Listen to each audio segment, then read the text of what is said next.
Fini les Pom-Pom Girls, place aux cheerleaders, une version plus acrobatique et plus technique.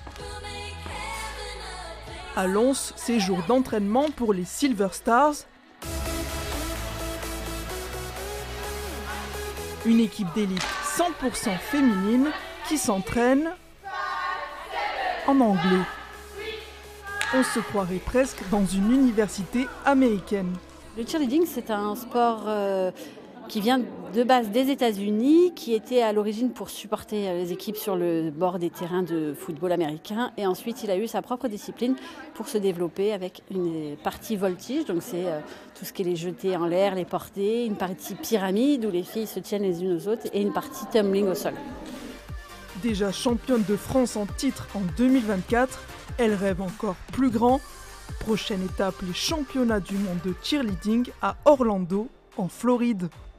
C'est vraiment hyper bien que notre sport grandisse comme ça. C'est dommage qu'il soit très peu reconnu encore. Et face aux Américains, qui vraiment c'est une culture là-bas, on essaye de petit à petit faire notre place et de montrer que nous aussi les Français, on peut avoir peut-être pas encore leur niveau qui est vraiment extraordinaire, mais on peut se mesurer à quelques équipes qui vont au championnat du monde.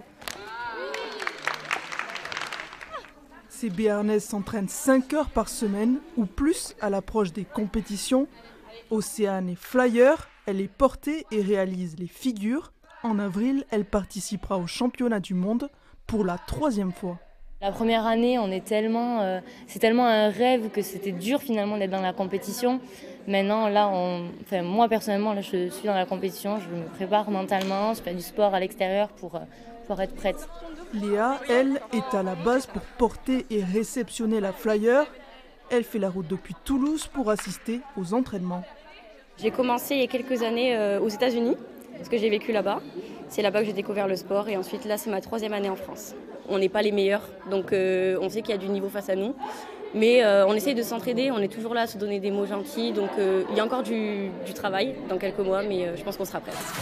Rendez-vous à Orlando en avril 2025 pour les championnats du monde. Les sélections pour la compétition française, elles, auront lieu à Pau le 30 mars prochain. Là c'était bien.